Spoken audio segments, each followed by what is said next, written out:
Well, when she went down to the bus stop, everybody got off the bus, and the 3 children weren't on the bus. Murders, mysteries, unexplained stories, and our family's crazy opinions on them all. Join us now. The Family School of Thought is in session. Welcome, everybody. Thanks for joining us again for the Family School of Thought. And hope everybody's having a great week. Cassie, how's the weather out there in Oregon? You always look at the window like it's going to tell you something. I know. Well, have you I looked don't out really the window remember. today? I didn't. It's I was still inside white there. most of the day, so I don't really know. It seemed fine. There was like birds singing outside the window, so. Oh, well, that's something new. Yeah, Well, there's snow here. that's what I heard. I heard. Well, at least I heard my friend's school had a snow day. Yesterday we had a snow day. Yeah, Today we did not, but we had snow today too. But we've got maybe 2 or 3 inches altogether. Oh, she said up where she is, they had a lot. Oh. I think they got more than we did. North of us got hit a little bit harder. Yeah. We didn't have a lot of snow, but although it was... It said the 5 roads were bad. inches. But I How didn't see about you, Jess? How's the snow there? It's edible. Let's just put it Edible. that way. It always seems nice and sunny where you're at. It's always nice and sunny, but there is snow on the ground. Odin's been outside eating it, so. Oh. Everybody's wanting to eat the snow. Yeah. I don't know. I'd be Just watch out for some of it. Yes. Yeah. We had that conversation because he wouldn't get into the car, and I said, "You're gonna end up eating something that is not like an animal peed on it." And he's like, "No, I won't. I'll watch for it." Okay. Yeah, I wouldn't let him eat snow. Okay. Not letting him. He just does his own thing. He's not listening today. All right. Well, Jess, do you have something to get us started off? A fact? I have a unexplained mysteries. This one is not really too much of a mystery, but it's part of the history unexplained mysteries calendar. It is the curse of the Kohinoor. I think that's how you say it. The Kohinoor diamond. And it is the largest diamond in the world, known in the world. It weighs over 186 carats. It is one of the largest diamonds on Earth, and it's roughly the size of an egg. So it's like a chicken egg, I'm assuming. It's pretty big. The first record of this gem was in a Hindu text from 1306 during the Kakatiya dynasty in India. I'm sure I butchered that. I'm trying my best on that one. But it was warned that only God or a woman could carry it with impunity. That stone stayed on the Asian continent, changing ownership among various male rulers with a path of bloody history and misfortune, with many claims supporting the existence of the mysterious curse. In 1849, Britain's Queen Victoria seized the diamond, and today the Kohinoor diamond is part of the British Crown jewels, and it's on display in the Tower of London. Because of the intense and violent history surrounding the diamond, many of the women who have worn the stone have suffered the early deaths of their husband or a child. And it says today Queen Elizabeth II refuses to, but we all know that she has passed. So she had refused in her life to wear that stone altogether, acknowledging the heavy diplomatic implications that involved with its acquisition. However, some question whether she also considered the dark fates of those who have worn the jewel in the past. So from her time through her death, she never wore that diamond for whatever reason. How long she lived. And she lived a long life. And her husband lived a long life where the Queen Mother, her mother, her husband died in his 50s, right? I don't know too much. Early. But he died early, which is why she became queen at 25, right. because her father passed away early. But that diamond, and I know this because I have some books that I'm reading right now. The Queen Mother had this diamond on her casket during her funeral procession when they did their, I guess, parade around town. Yeah. Oh, really? I don't know what those are called in yeah. Processions. Yeah. So she had that next to her crown. It was like right in front of her crown that this diamond was displayed on her casket. Interesting. But now it is in the Tower of London. So, interesting. I do wonder now that, I mean, it's now under a male rulership. Yes. Does that mean anything? I think it just says only God or a woman can carry it.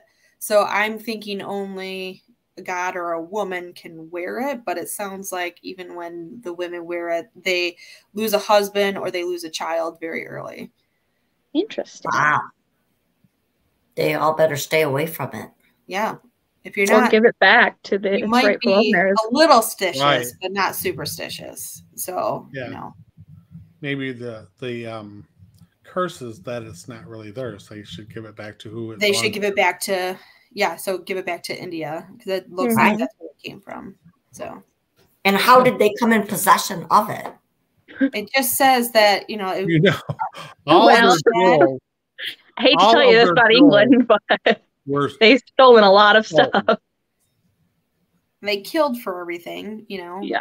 But I'm sure just like any prized possession of this kind of extent, there were wars from it and kings fought for it and claimed it and it has a trail of blood. It's a blood history diamond. It's definitely a blood diamond. I was gonna say definitely a blood diamond. But it's 186 carats, so it's like the size of an egg. Wow. Big diamond. I don't know when you first said that. I don't know why I was picturing the egg from the OC, that glass egg, like a huge. That one is from Risky Business. That's a risky. Yeah. I know. I immediately pictured that, and then I was like, when you were talking about wearing it, I was like, that's too big to wear. But you mean like an actual egg? Yeah. No, that one is It's a crystal egg. Crystal. Yeah. I knew that. From the movie Risky Business. So. Yes. Oh yeah, I know which one you're talking about. Okay. All right. Well, interesting. So there's it's not really an unexplained mystery, but it's a pretty interesting fact, I thought. I think it's pretty mysterious. Why is it killing people? And let's see if King Charles or Queen Amelia will, wear it in any way. Maybe that will. Wouldn't that be crazy if King's what's his wife's name? Camilla. If she's wearing it tomorrow. Yeah. What would be crazy is if she wore it and then he dies. Somebody died. Yeah, he'll die early. Yeah, that would be something. It would, to me, the tragedy or the curse of it would be that Prince William would die, not King Charles. But that's not her child. She doesn't have a child. No. Yeah, she does. She's got a daughter, and it's supposed to be his daughter. Oh, I didn't know. Yeah, he's got stepchildren, but they're not. I don't know why, but I think she had. Because she was married. She was married, right. And I think she's got 2 kids. She was married, but they're saying that one daughter, the oldest one, is Prince Charles by for entertainment purposes only. Supposedly, they had a child when they were just teenagers. Oh, gotcha. I did know that was the thing. For them over all these years, that they were forbidden to get married, and that's what caused all the problems to begin with. Yeah, right. And he's supposedly she's supposed to be the same age as Prince William. No, older. But anyway, okay, let's not get caught up on that. Yeah. Cats. Yeah. You got a song for us this week? I do. So this week's song is another early 2000s one. And it is You're Beautiful by James Blunt. You are beautiful. Yup, exactly. No matter what you say. So obviously this one is kind of considered to be a love song. A lot of people played it at their weddings, played it for people they love. But James Blunt has come out to say, I don't know why people do that. The song is clearly about a stalker who then kills himself. Oh, Oh, nice. Yeah. They're all they're- about stalking, aren't they?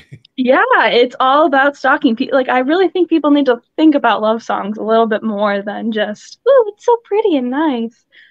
But yeah, this one clearly is about someone who he talks about. He says he is clearly high, which is in the lyrics. It says, she can see on my face I'm high. Uh, and it talks about her being with another man, and he says he has a plan to get her.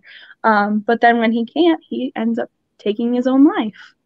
So this whole song is about how he stalks somebody, and when he can't have her, he decides to kill himself. Wow. What? Hmm. Oh. I don't know this song. I know the song, but it's not like the knack that I sang. Yeah, I need you to start recording the songs and then just putting them on or playing. Well, I put them on our videos, so the song will be there. You just have to watch our videos. It's incentive. Right. Wait a minute. Are you saying I just you don't sang the watch song. our video? I know I did a great job singing it. But I gotta hear it right now. Okay. Google it. Well, Yeah.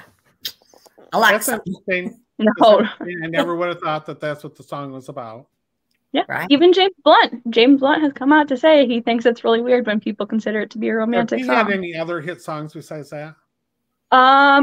Yes. Pretty much kind of that whole album was fairly popular for him. I think this is the one that people know the most. Yeah. But gosh, what's the one? Goodbye Lover or Goodbye? Oh, yeah. I can't think of what the Both of title them is. are on The Office. I guess I never put two and two together. Yeah. He's got quite a few. I couldn't find any information about it.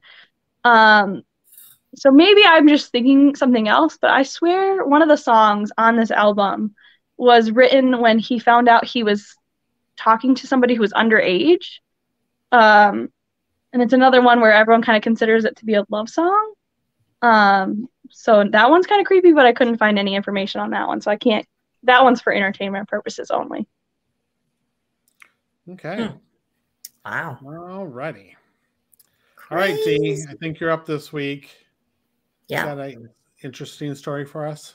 No. Yes, I do. Are you ready? Yes. Oh, okay. All right. So, has anybody heard of it? I guess it's well known, or it's getting very popular, but it's about the Beaumont children. Has anybody heard about the Beaumont children? As in Beaumont Hospital? Nope, just the Beaumont children. It was in Australia. It was the biggest Beaumont hospitals. No, What? it's what? Beaumont Hospitals is a Michigan hospital system. Right. Right. I didn't know that either, Mom. Huh? You didn't know that there was a Beaumont hospital? It's in Royal. And there's one in Troy.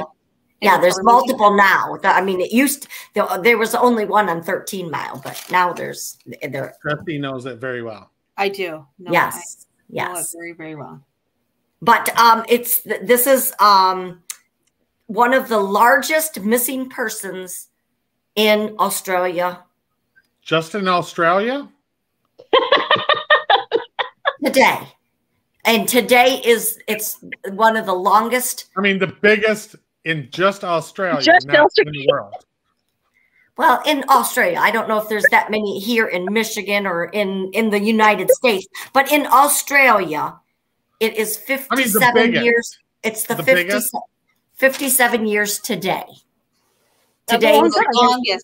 Longest Today- missing person. You know, today is the 57th anniversary of 3 missing children. oh, Jane- today. Yeah, they it happened on January 26th in 1966. It was considered Australia Day, and Wait. it was You know, this story is sounding very parallel to the story I did in Australia from 1966. I think those That was spaceships, aliens I think I know what happened to those kids. They were abducted. By on those Australia aliens. Day. Keep going, Mom.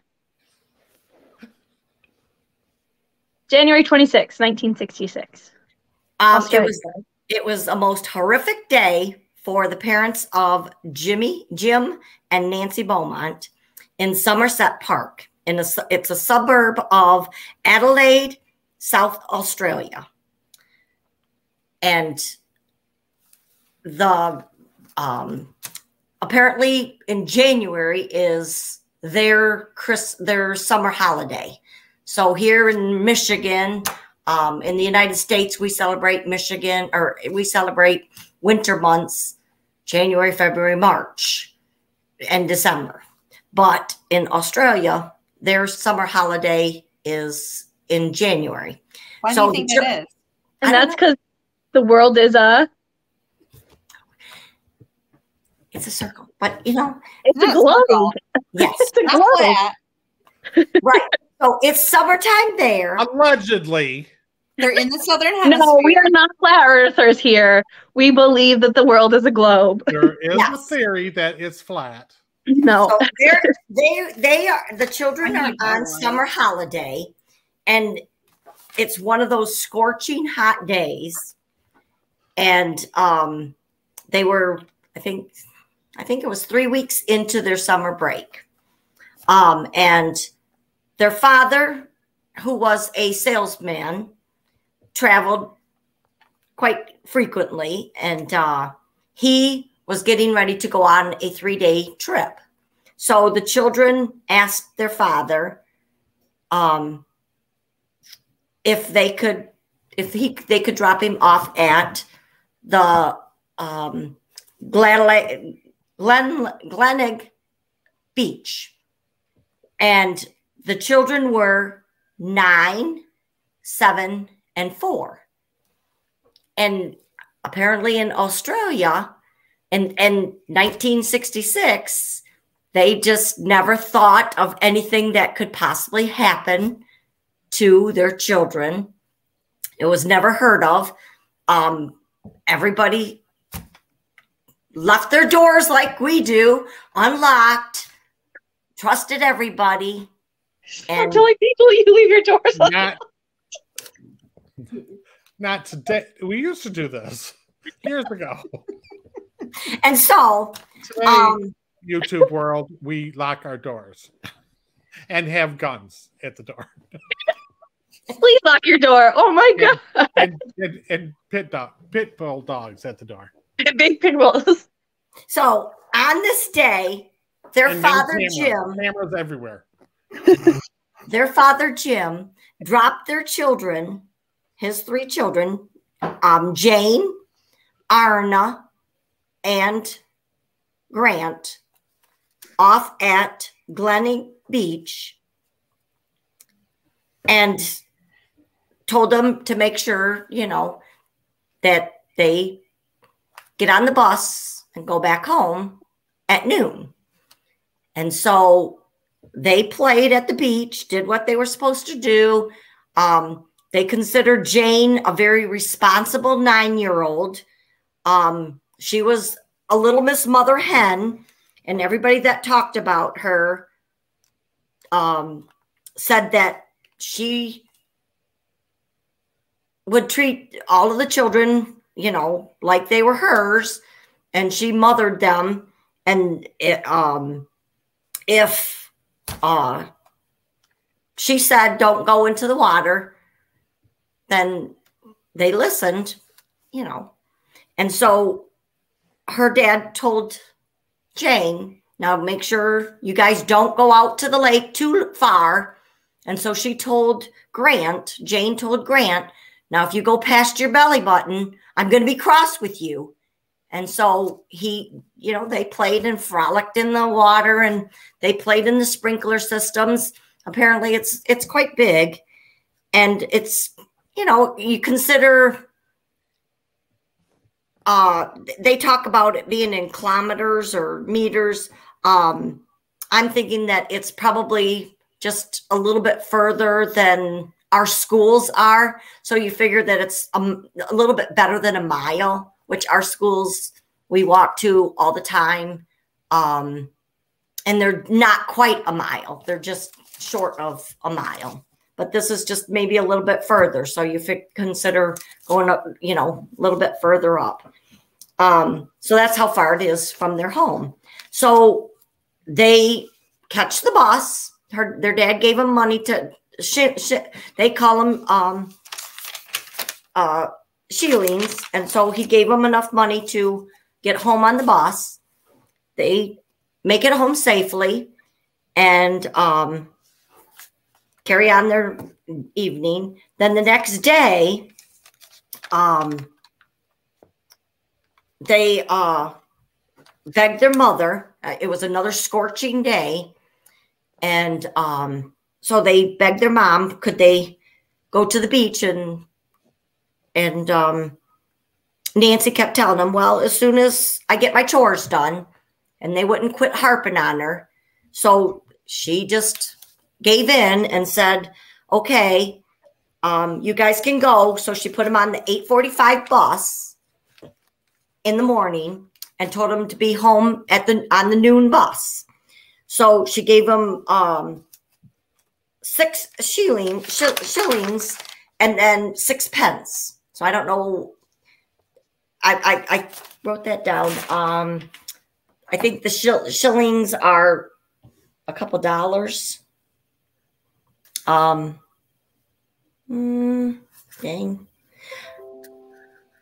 Whatever. But yeah, and the miles was like 1.2 miles from their home. And so they went to the beach and they played, and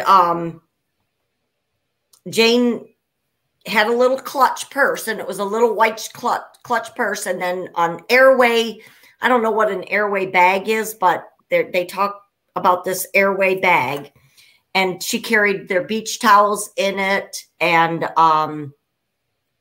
then she carried her little purse.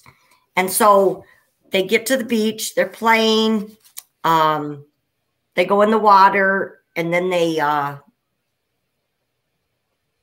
go down to the sprinkler system, which is in a little bit shadier of an area. So they're playing and having a good time, and people spotted them and seen them. And then they also seen him play. They seen him playing and swiping towels with an older man. They said that he was a tall, skinny man that wore a brim hat, or he was tall and skinny, and he had a tan and blonde, straggly hair. And did he like candy? And he was wearing a Speedo, like any other Australian. I know. Wearing a Speedo bathing suit, and he was watching the children. And so he definitely had a van, I bet you. So then he approached the children, and everybody that had seen them thought that they must know him, because they said that Jane was a very shy child, and that she would not talk to strangers, or, you know, she would just kind of stay to herself. So he approached them, and people were saying that, well, I'm jumping the gun. So they played, and the day before, when their father had dropped them off, Arna had said Janie found a boyfriend at the beach. Well, you know, her mother just blew it off because she knew Janie, you know, Janie was very shy. And so she was just thinking, oh, it was just a kid thing. Nothing about it. But she should have thought a little bit more about it.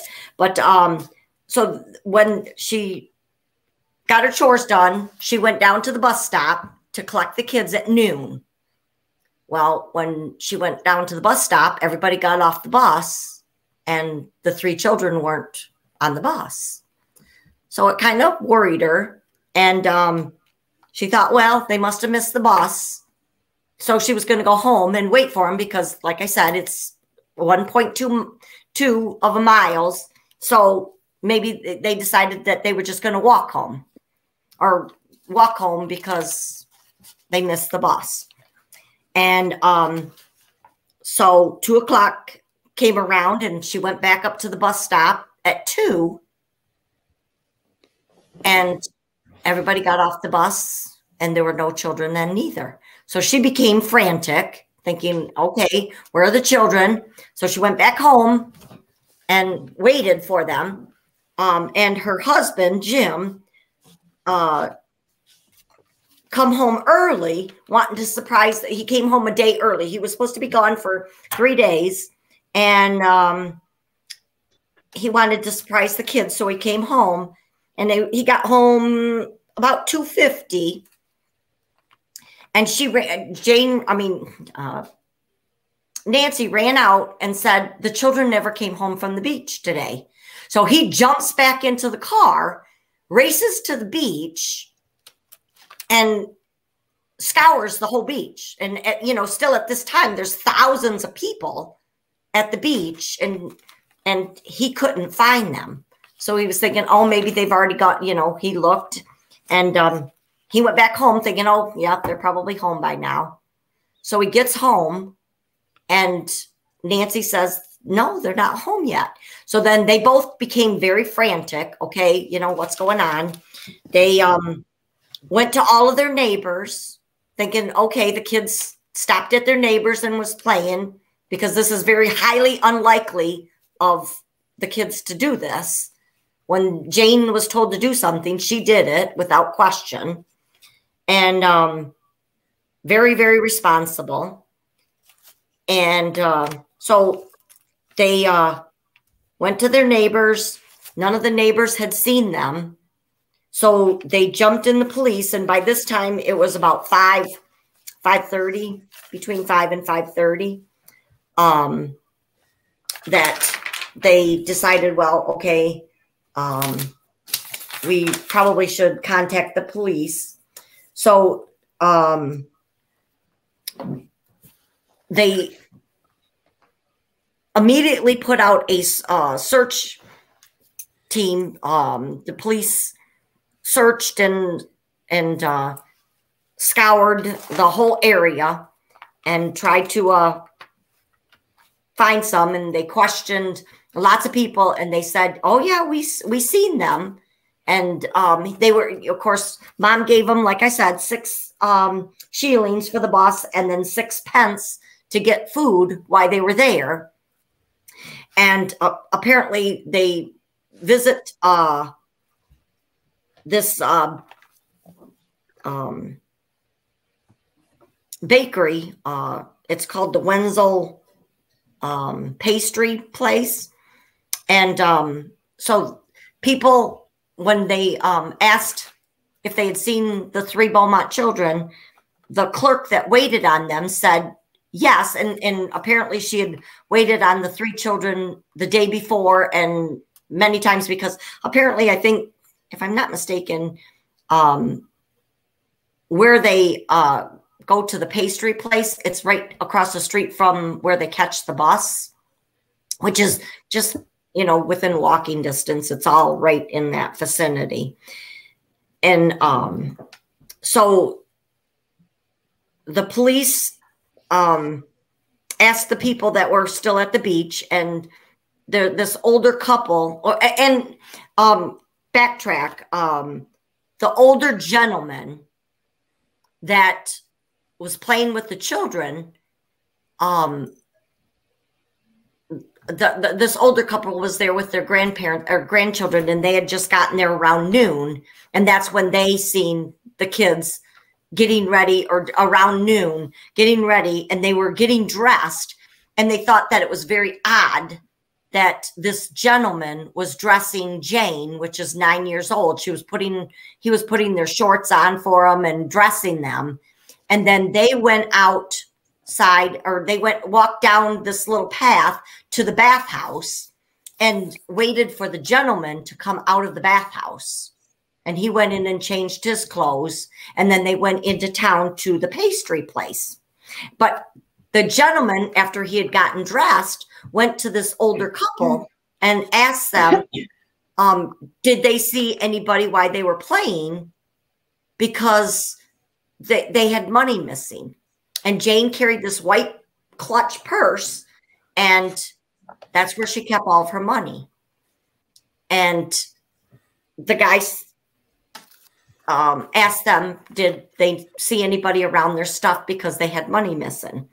So I think that this is what enticed the children. He probably took their money, and then they had no means to get home, and he friended them the day before, and then they showed up the next day, and everybody said that they asked at the beach. They said, oh yeah, we seen them, and they acted like they knew him. They were all friendly together, so they weren't in any stress, or they didn't act like they were stressed. They followed him and did whatever he wanted them to do. So they never thought anything about it, and said no, that they hadn't seen anybody.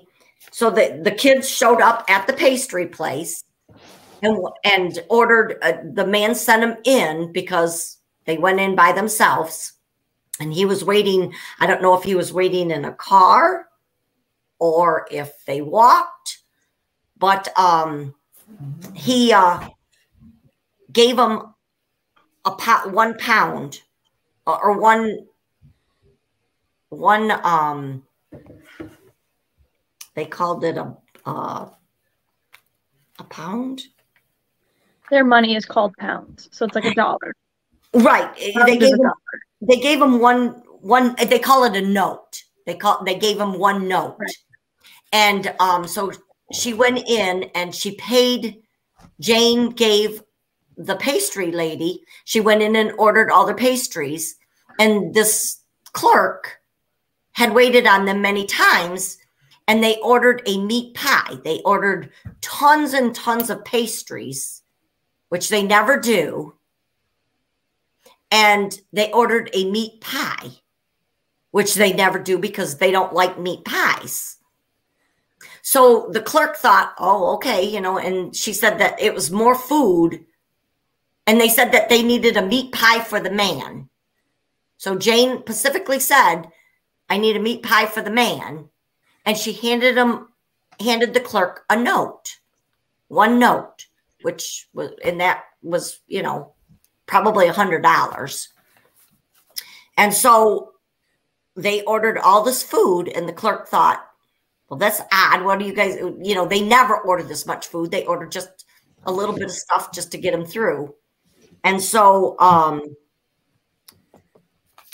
the clerk, when the police questioned the clerk, she said that she thought that it was very odd. And when they couldn't find the children, the police expanded the search up to the Sandhills, and I don't know, into the vicinities. And then they closed the oceans. It became a worldwide search all over, out in the sea, out in the ocean. The airports were closed, or they were looking for any kind of kidnapping, because by this time they knew something had to have happened to these children. So they closed the railroad track, or they closed the rail trails, and everybody was on the lookout for these 3 children. Within 24 hours, the entire nation was aware of the case. On January 29th, it was in the Sunday Mail headlines that this must be a sex crime. It was feared, and they put out a reward of £250, which in United States money, in our money, it's only, which was very small. They thought it was $3,500, so $3,500 reward. Somebody had said that they'd seen a woman had said there was quite a few spottings all through the mailman said that they had said hello to him because Grant had said, "There's our mailie." So he waved to the mailman, and the mailman said hi to all three of the children. He recognized them. He knew who they were, said hi, and then was about his business, went down the road, and he was on his bike delivering mail. So he headed around the corner and went back to the mail house, and the children crossed the road and went over to the pastry place. That was the last place that anybody had seen him. But someone had said after the search begun, on January the 29th, a lady had said that she had seen the children playing by the, I'm going to chop it up, Palo Ladonda Ganga. It was a boat house, a boat haven. So it's kind of like if you go to Traverse City, where all they keep all of the boats, like a marina. Yeah. But they call it the boat haven. So they drained that whole area and searched for the children because they thought that, okay, maybe they were in there, or maybe they got sucked out to the, in the water. There was lots of tunnels, like, how those big cylinders, cement cylinders. They thought maybe the kids went in those and got stuck, but everything came up negative. Then another witness said that they seen the children around 3 o'clock with a man carrying a bag, which was the airway bag that Jane was carrying with all of their towels and sunscreen and everything that they had taken to the beach. And then someone else reported seeing them with a man entering into a house that she thought that was vacant, and reported seeing the boy on a lane and walking down a lane, and was caught roughly by a man. So a couple days later, I don't know if they were still alive at this time or if they're still alive. It's still speculation. But the next morning, the lady, so she must have been a neighbor, said that the house appeared empty again. She didn't see the man or the kids again after that. The police wondered why that she was failed to report this earlier, but when all the other reports were being done, and I don't know if that was like a year after the incident. I have report over a year, so I don't know. Then the disappearance got to be international attention, and on November 8th of 1966, a Dutch psychic was brought in because he had visions that the children were buried in a warehouse, in the grounds of a warehouse. So the warehouse, and this warehouse was over by their school, and it was, I guess it was just bought by a new owner and being renovated. So they didn't want to dig up this warehouse, but the psychic swore that this was where the children were buried. So they went round and round with it, and the community was, all broke up and shook up with the 3 children coming up missing that they raised $40,000 to demolish this warehouse so that they could dig up and see if the children were there. But to all else fails, there was no evidence of 3 children being buried there. So 2 years later, Jim and Nancy received,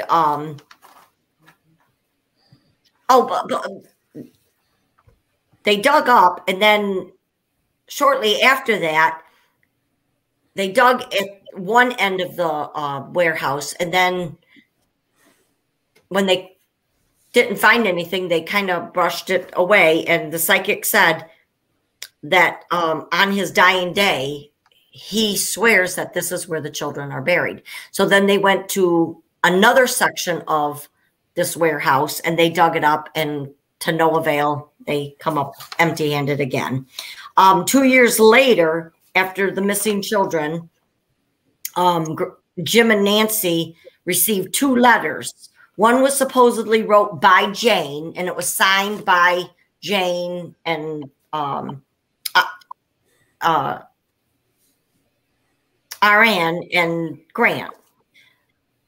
But come to find out, it was a hoax, and they traced it back with all of the technology years and years later. This was like probably 20 years. And actually, it was in 2013. With technology the way it is today, they did a handprint. I don't know how they could do this and figure out who it was, but they found out that this man was 41 years. It was a 41-year-old man handprint. And at the time, he was only 17 years old. So they thought that it was an awful thing for him to do. But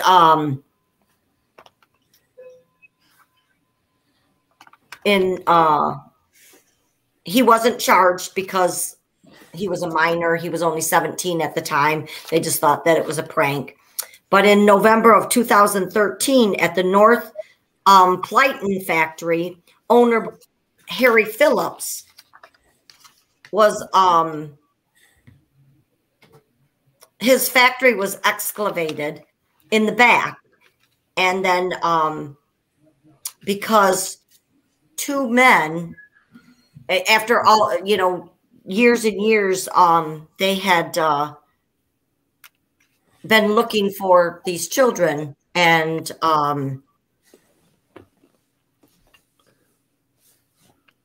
people come up and said different things about what was going on, and they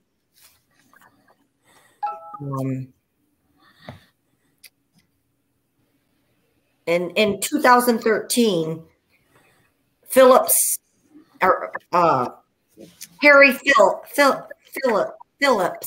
It's not Phillips. It's Phil Hips. Phillips.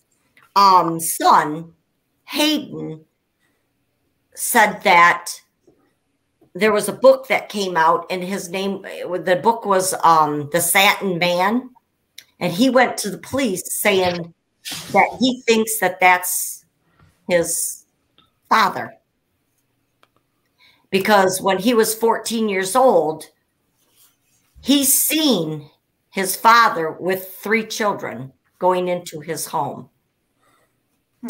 And he was this Harry Phillips. He was a very wealthy man. He was part of the social elite.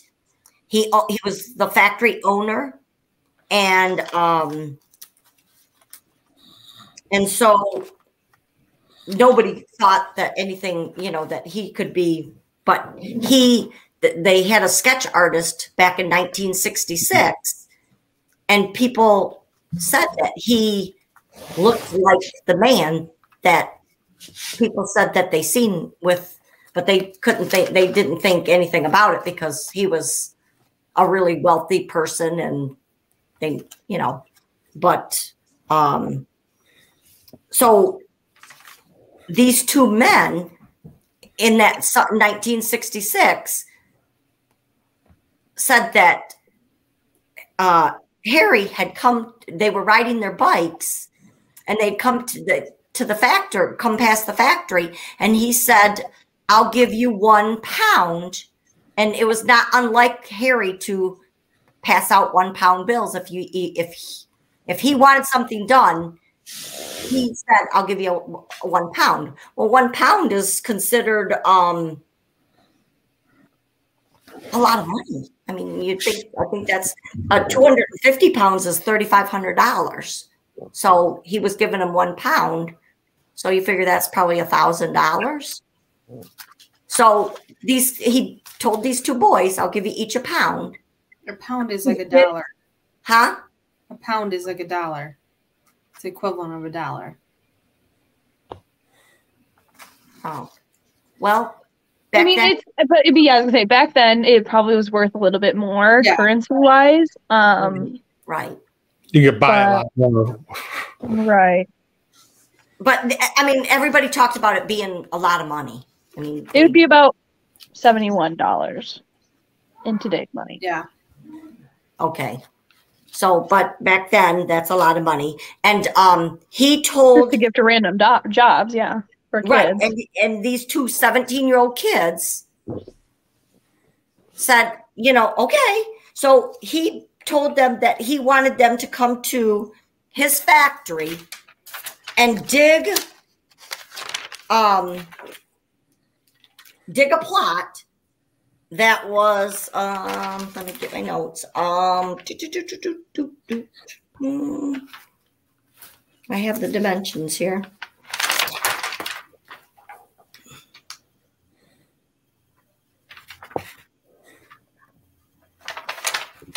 I think it was 2 meters.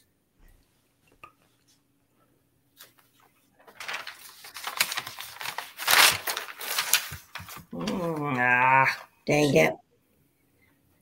Oh yeah, okay. 2 by 1 by 2, which would be 2 foot 4 inches by 6 foot 7 inches. So you figure he had to, they kept digging this big, huge plot. So you figure 6 by 7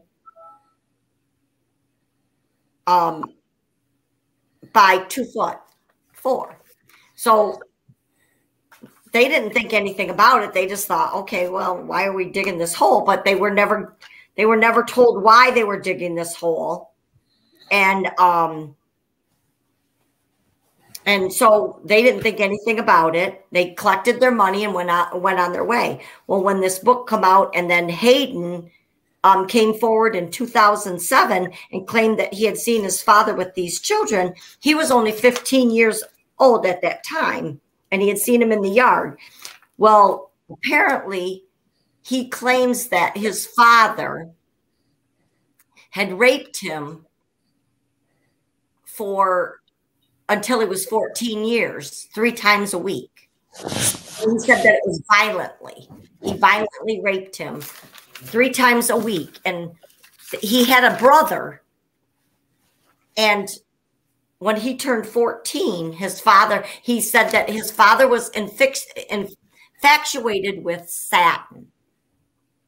And when his grandmother had died, they come across all these satin dresses that Harry's mom had made him over all these years.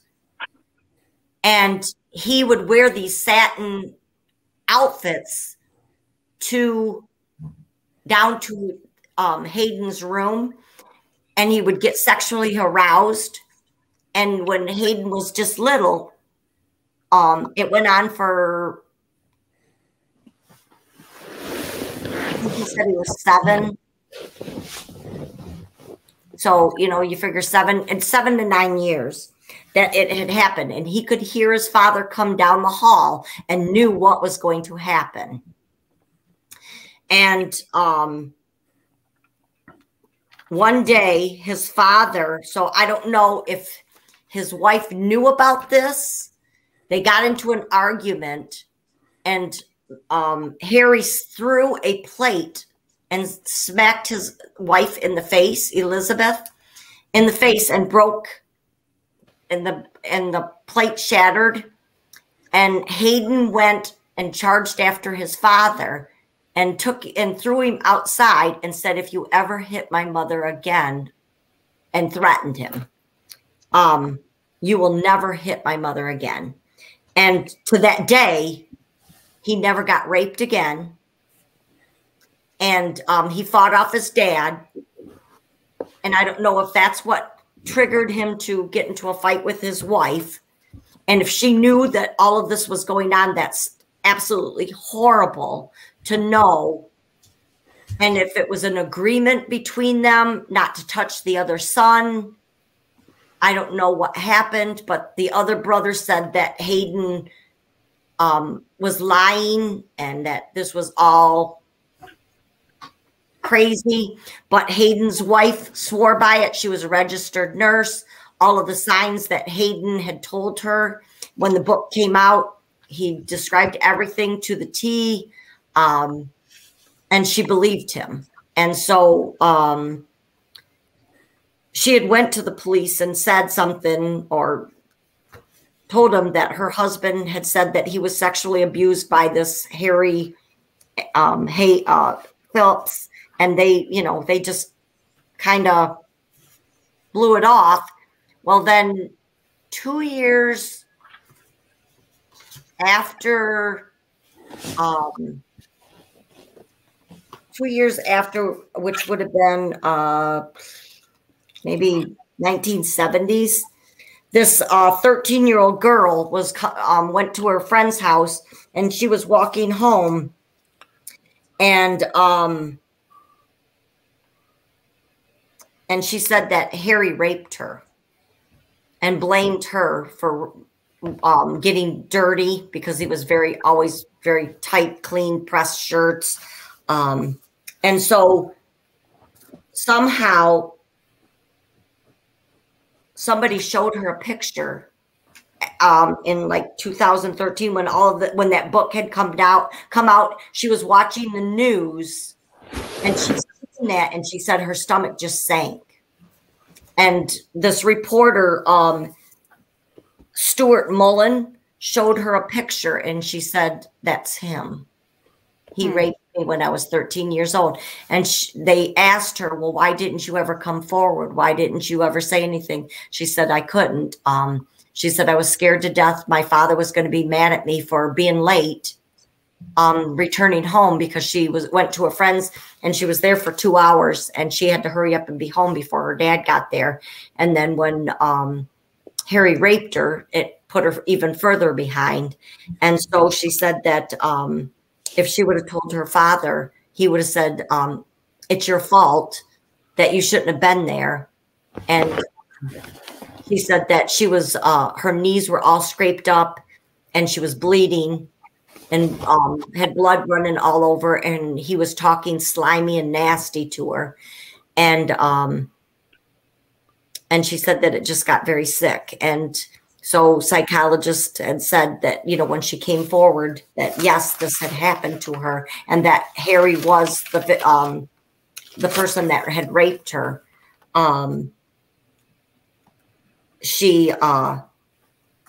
They kind of thought, they showed her a picture, and in 2070, 2 girls, one was 11 and one was 4. They were at the Adeline Oval, which was like a big football arena, and they came up missing.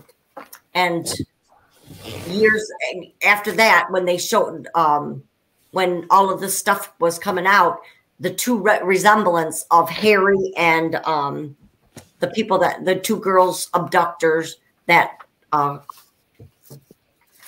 they did a sketch for their thing.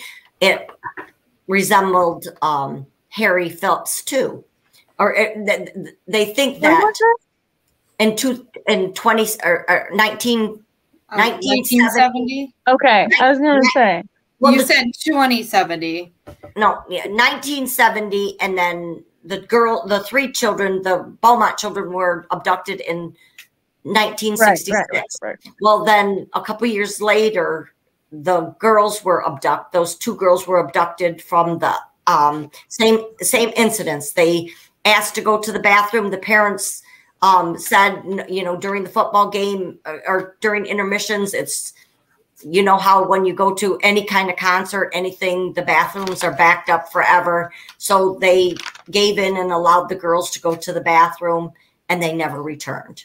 And I guess they went to the bathroom a couple times. So all of this keeps going on, and the same sketch for both of those mishaps seemed to be the same sketch guy.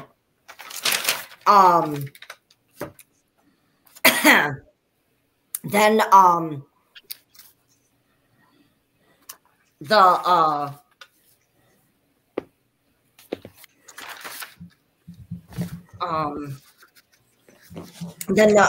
the book came out, I guess it brought more attention because now everybody was aware. There were 5 different suspects to this case. One was Bevan Spencer Von Ern, and he was sentenced to 15 years for murdering this Richard Kelvin in 1984, and was conceived as a perv because he would go to the Glenwood beach and stand outside the bathrooms and watch all these children. And they said that it couldn't have been him, so they he matched the they called it identikit, and he said that he had told a friend, they call him Mr. B, that he had taken the children, this Von Ern, and performed a brilliant surgery that connected all the 3 children. And one had died, so he dismissed all of the bodies. He had to kill all of them and dismiss them. So I'm a little bit confused. Yeah. He did a surgery that connected them all. This other, there's 5 suspects. These are the 5 suspects. I told you about Harry Phillips.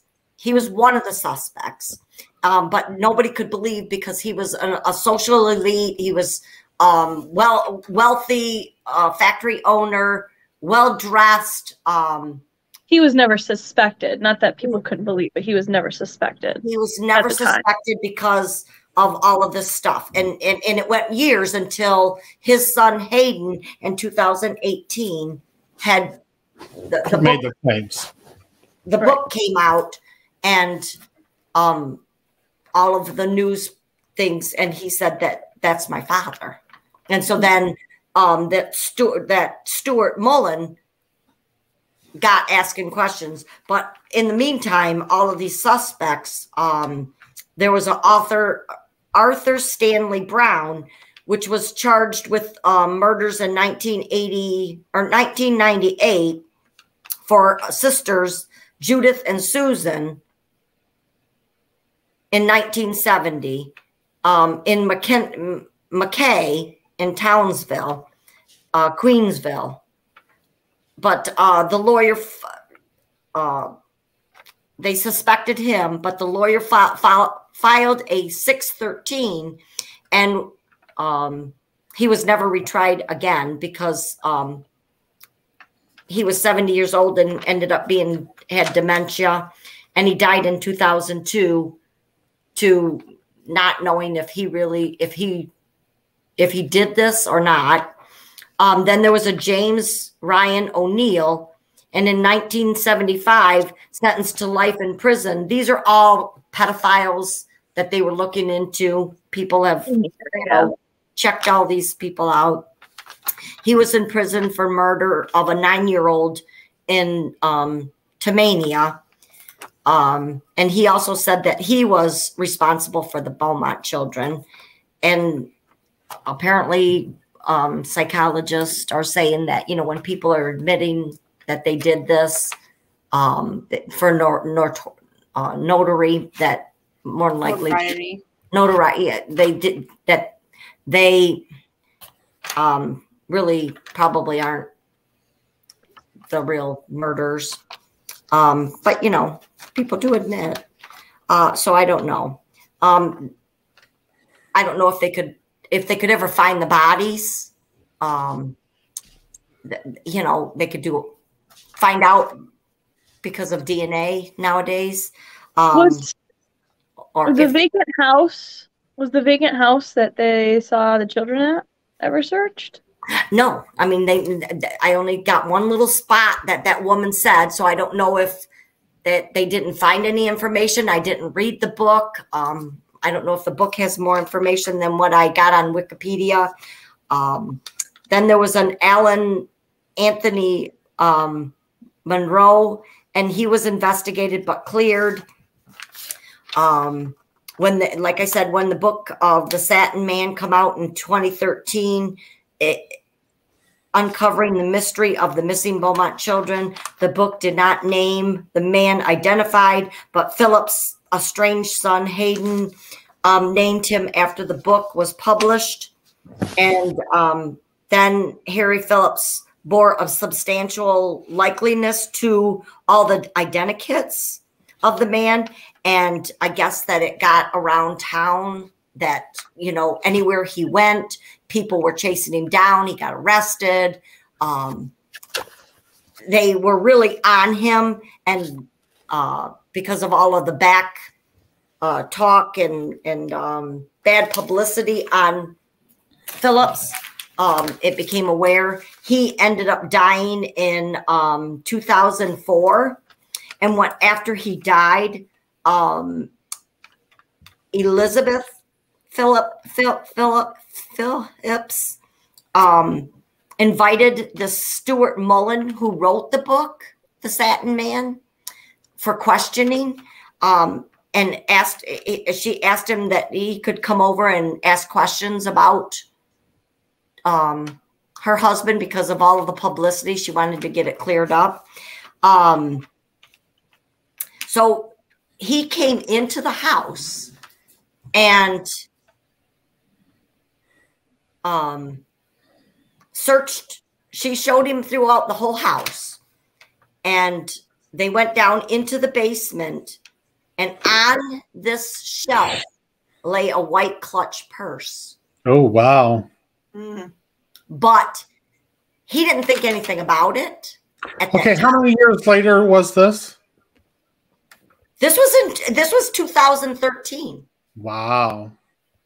So this was just recently that this Stuart Mullen went into this house, searched the house, and down in the basement found a white clutch purse that is a spitting image of the purse that Jane had carried. Well, Stuart Mullen didn't think anything about it. He noticed it, but then he went to his colleagues after he left her house and was telling him about this thing. And he goes, you know, then I guess the white clutch purse had come up, and they said that Jane always carried this white clutch purse. So he called Elizabeth and asked if he could come back to look around. So she said, yeah, you can come. So he went, and they went back downstairs. And it was gone. No. And she said, so he said, you know, Jane carried, he started in questioning her about this white clutch purse. And he said, you know, Jane carried a white clutch purse. Like, oh, no. I bought that at a app store 2 weeks ago. So she claimed that she bought this purse at an app store when he was starting to question her. And so then when he questioned her about the purse, she says, I think you need to leave now. Mm-hmm. And so he left and went to the authorities. The authorities went back 2 days later. And then it was gone. And it was gone. The purse, she had thrown it away. So she didn't have the receipts. Huh? She didn't have the receipts. She bought it 2 weeks ago, but didn't have receipts. Well, and he questioned, well, if you just bought it 2 weeks ago, then why is it down here on the shelf? Right. You know, and why would you have it downstairs in your basement? So everybody says that I think Stuart Mullen is kicking himself in the butt because that was a key.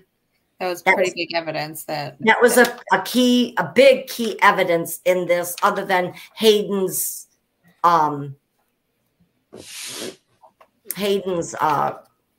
whereabouts, and say that he's seen his father take those 3 children into the house, and he went in, but the front door was open, so he assumed that that they had left out the front door. And they said and I guess Stuart Mullen questioned him, did he hear any gunshots? And he said, yeah, but that's not unusual in their household, that Harry always shot a gun. So I don't know what that meant, but wait. It was uncommon. It was not uncommon for Harry to be shooting a gun.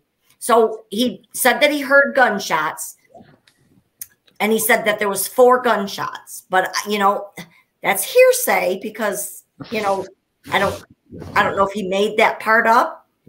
There's no evidence of the children ever, But if there was gunshots, why aren't the police over there? You can still find blood spots, or find they could scour that house to see if the children were there. I'm sure that there was DNA. The mother and the father, well, I don't know now, because the mother and father had stayed in the house until the 1980s. And then they decided that they divorced and sold the house. So they stayed in that house thinking that their children would return. The father to this day claims that his children are still alive. If it was that they stole the children and used them as sex trafficking, that would be horrific, especially with, all of this stuff coming out with, this is entertainment purposes only, hearsay, and my theory. What's his name? Epstein, with all of that going on, could have they done, he had places in all over the, people in England. Could have they taken him there? Not in 1966. I was just going to say the same thing. It was a little early for that. That's a little early. Well, I know, Epstein was only in his 50s when he died. Right, but I don't know. I mean, it could have been over in there. You just don't know. It may not have been his reign. And could the children still, because they haven't come across any dead bodies? I guess Nancy had, when she was sick, the doctors had to put her in the hospital and put her to sleep. And she said that she thought that her children were dead, but then later in years, she claimed that she believes that her children still are alive. And to her dying day, she said that she swore her kids were alive. And Jim is still alive, or was still alive, in 2018. When she died, she was 92 years old. Let me find this. That's the wrong page. She died at the age of 92 on September the 16th in 2019, and he was still alive. And he continues to reside in Adeline and swears that his children are still alive. Aiden, after he read the book and the book was published, he says that the children are in the sand pit. And that psychic said that the children were buried in a factory. So Harry had those two young men dig up a plot, and they never knew what he needed that plot for. But could have that been a hoax just to sidetrack somebody? That he always covered his tracks. Like I said, like he went back and asked those older people, did they see anybody come up and take Jane's money to cover his spot? He was helping the kids out. Jane's mom and dad swore that she would never get into a vehicle if she didn't know somebody. So everybody said that he must have friended them, that they trusted him. He was well dressed. He offered him money. He gave him money. He told him that he would take him home. They assumed that they would.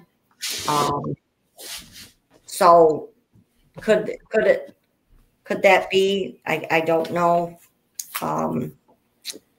All of this is just hearsay. If you want to read the book, I guess the book is out there. It was written by Stanley Mullen, called The Satin Man, and I guess there are other books out there about the Beaumont children.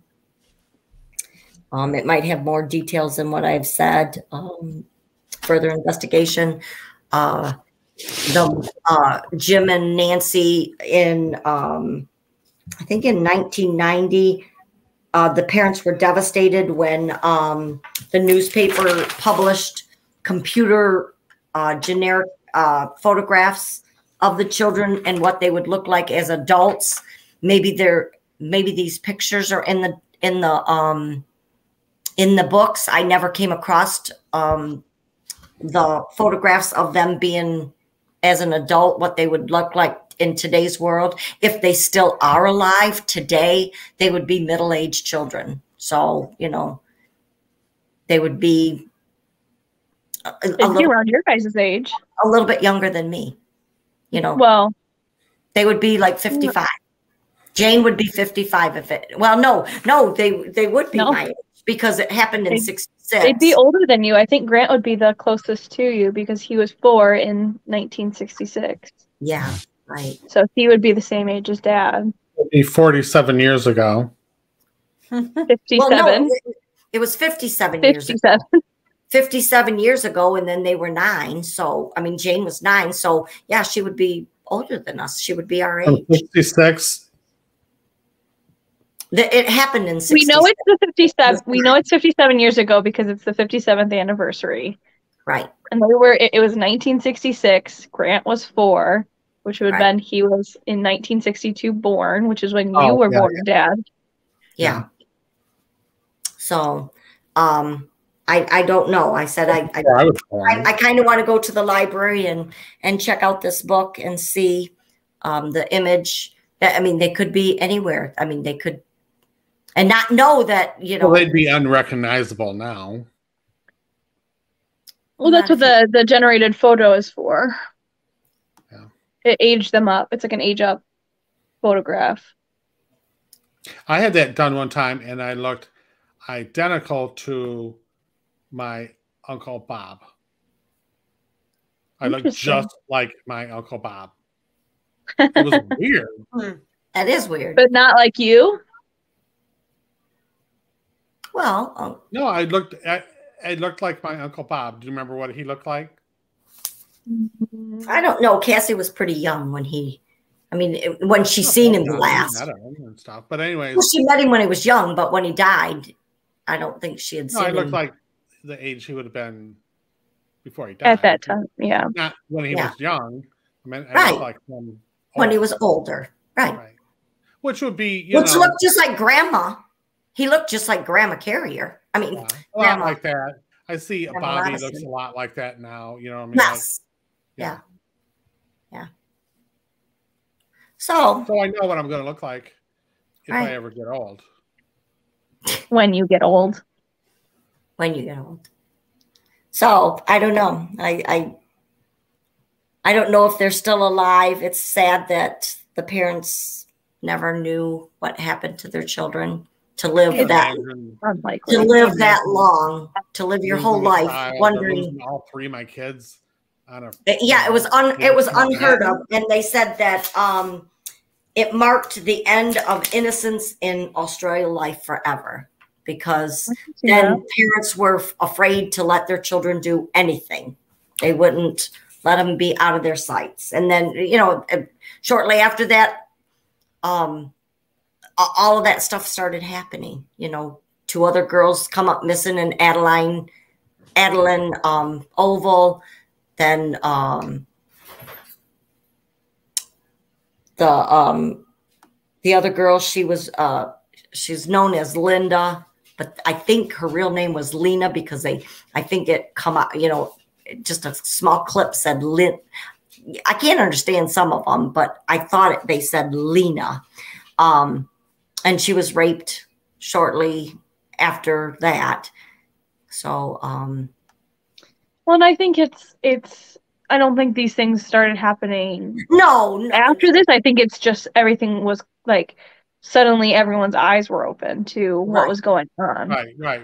Yeah, exactly. And then when, because this became such a nationwide publicity, nobody stopped looking for the children. No, I mean, they just kept it open, and they were just all hoping that the children would show up. And they said that Jane was so smart that they couldn't imagine that she wouldn't contact somebody. So then, that's when they thought, well, it had to have been maybe sex trafficking or something like that. So I don't know. It was a sad story, but hopefully before Jim dies, he'll get closure. Yeah. But then again, he was, I think, like 99 in 2019.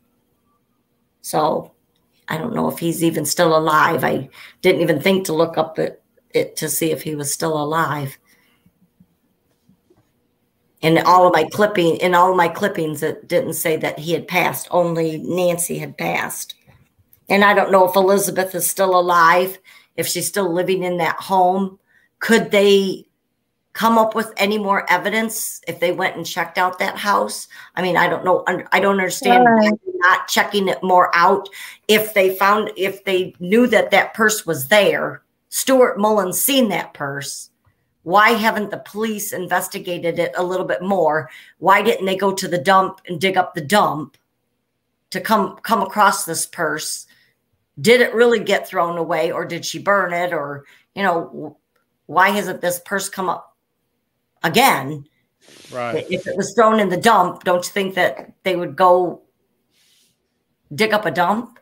I mean, in today's world, in our world, they dug up that big, huge dump and found bodies, when they accused the father of murdering. They found the woman's body and all of the cleaning stuff in the dump. They went to the dump and dug it all up.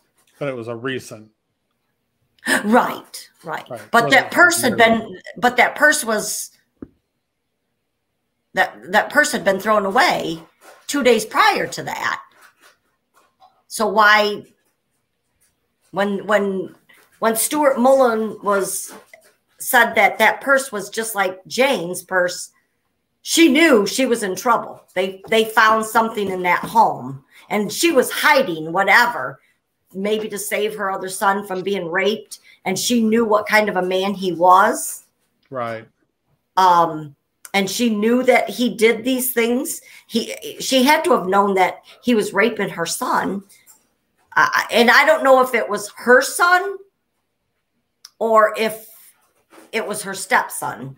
So I I guess I need to read that book if Hayden was, because I thought that the one brother that said no, it didn't happen was his half brother, because he said that his brother was a psychopath. But when you've been raped for 9 years, 3 times a week, violently, I mean, that does something to a person. Right. So. Okay. Well, we're going over on time. So anything else you want to add to the story, Denise? I think that's it. Like I said, I hope. Girls, any last thoughts on that? Jim will find closure. Right. I couldn't imagine living my whole life knowing that my kids had been missing and somebody hurting them all those years, or doing unthinkable things to them. Right. What they went through before they died. Right. And what they might still be going through. I mean, until Harry died. I mean, in 2002 he died, or he died in 2002. Did I say? Yeah. 2004. So did he have them somewhere that he could harm them? But I can't imagine he did, because they had to have they could have gotten out, or I don't know. Yeah. Mm-hmm. I would think that they would be able to get away. So, don't know.